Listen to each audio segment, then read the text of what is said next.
इस वक्त गुजरांवाला जना स्टेडियम में पीडीएम का पहला पावर शो जारी है, जहां पर बिलावल भुट्टो जरदारी और मरियम नवाज स्टेज पर मौजूद हैं, जबकि मौलाना फजल रहमान का काफिला रास्ते में। इसी तमाम तर सूरत हाल पर हम बात करेंगे। फवाद चौधरी साहब ने हमें ज्वाइन किया है। बहुत शुक्रिया फवाद चौधरी साहब आपके वक्त के लिए। इस वक्त जो रिपोर्ट किया जा रहा है, ये कहा जा रहा है कि जलसा बड़ा ह्यूज है, क्राउड बहुत ज्यादा, और अभी कारकुनान वहां पर आ रहे हैं। एक तो इस पर आप बताइएगा क्या कहेंगे, और आप समझते हैं कि ख्वाजा आसिफ ने खिताब करते हुए कहा है कि अब इमरान खान साहब को घर जाना चाहिए? देखिए, पहली बात तो यह है कि जलसा जो है, जाहिर है जो अपोजिशन है वो कहेगी बहुत बड़ा है और हम कहेंगे बिल्कुल नाकाम है, लेकिन आप इसका एक आसानी से एक साइंटिफिक सोल्यूशन आप निकाल सकते हैं। और वो सोल्यूशन ये है कि आपने पहले देखना है कि जलसे की स्टेडियम जो है उसकी टोटल कैपेसिटी कितनी है।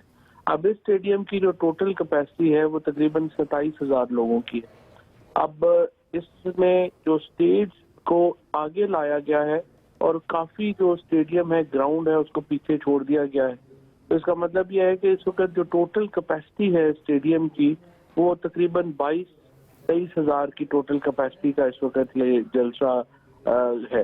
अब उसमें अगर आप ड्रोन से पिक्चर देखेंगी तो आपको एहसास होगा कि बहुत सारा जो ग्राउंड है वो अभी खाली है और पूरा भर नहीं सका। तो इसका मतलब ये है कि 15 से 18,000 लोग जो है वो पोजीशन के जलसे में शामिल हैं।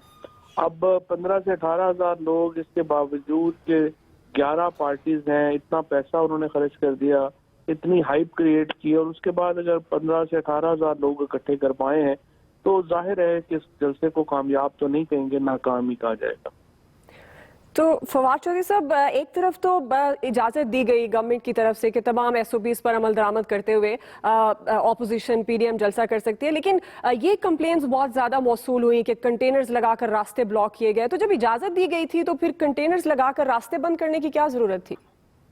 देखिए, कहीं पर भी इंडिपेंडेंट कोई रिपोर्ट ऐसी नहीं आई। ये तो सवाए फोरम दस्तगीर वगैरह ने क्योंकि पेशबंदी करनी थी कि ये ना हो कि जलसा नाकाम हो जाए, तो किसी पे डालना भी तो है ना।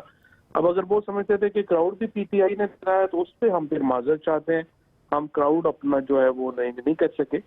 लेकिन ओवरऑल जो एक जिस तरीके से उन्होंने एफर्ट जितनी डाली है, जितना पैसा डाला है, उतना रिस्पांस पीएमएलएन को और बाकी लोगों को नहीं मिल सका। और उसकी वजह यह है कि लोग बड़े बाशऊर हैं, लोगों को एग्जैक्टली पता है कि ये जो सारे लोग इस वक्त इकट्ठे हुए हैं, इनका जो बयानिया है या मकसद है वो सिर्फ ये है कि किस तरीके से हम ये जो केसेस हैं या पैसे हैं वो बचा सकें। इसके अलावा जो है इसका तो कोई मकसद ही नहीं है। लिहाजा लोगों ने इस सारे एक्सरसाइज से अदम दिलचस्पी का इजहार किया। तो फवाद चौधरी साहब, ये तो बात आप भी मानते हैं, अक्सर आप ट्वीट भी करते रहते हैं, काबीना में भी आप ये बात करते हैं कि महंगाई बहुत ज्यादा हो गई है इस वक्त, लोगों की पहुंच से चीजें बाहर हो गई हैं। तो अभी जो ऑपोजिशन है, पीडीएम है, वो इस चीज का इस्तेमाल भी कर रही है कि वो लोगों को ये मैसेज देने की कोशिश कर रही है कि महंगाई बहुत ज्यादा हो गई है, इसलिए इस हुकूमत के खिलाफ खड़े होना चाहिए। तो आपको नहीं लगता कि ये कुछ ऐसे इशूज हैं आवाम से रिलेटेड, पब्लिक से रिलेटेड, जो हुकूमत के लिए मसाइल पैदा कर सकते हैं?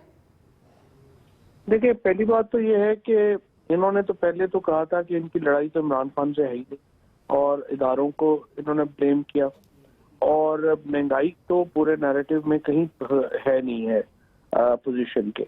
अब इशू ये है कि देखिए महंगाई क्यों है। महंगाई की इसलिए वजह ये है कि पूरी दुनिया में जो मईशत है वो सुकड़ी है, और हिंदुस्तान के जो हमारा हमसाया मुल्क है उसकी मईशत 11% तक जो है वो सुकड़ गई है। हमने कोविड में बहुत बेहतर एक परफॉर्मेंस रही है पाकिस्तान की, और अल्लाह की मेहरबानी रही है, उसमें कोविड में पाकिस्तान जो है काफी महफूज रहा है। लेकिन उसके बावजूद श्रीलंका, बांग्लादेश, इंडिया, हर जगह पर महंगाई की एक लहर है, और पाकिस्तान में भी है। लेकिन इंशाल्लाह हम जल्दी इससे बाहर आ जाएंगे। सिर्फ ये है कि आप देखिए कि आज के जलसे में भी कोरोना से बचने की कोई एसओपी जो है वो इन्होंने नहीं दिया, और हमने बड़ी मेहनत की है पाकिस्तान को कोरोना से बचाने में। और अगर इन जलसों की वजह से कोरोना फैलता है तो उसकी जिम्मेदार फिर अपोजिशन हो। ठीक हो गया, बहुत शुक्रिया फवाद चौधरी साहब आपके वक्त के लिए। जलसा इस वक्त जारी है जना स्टेडियम गुजरांवाला में, आपको लम्हा बलम्हा अपडेट रखेंगे। अभी वक्त हुआ एक ब्रेक।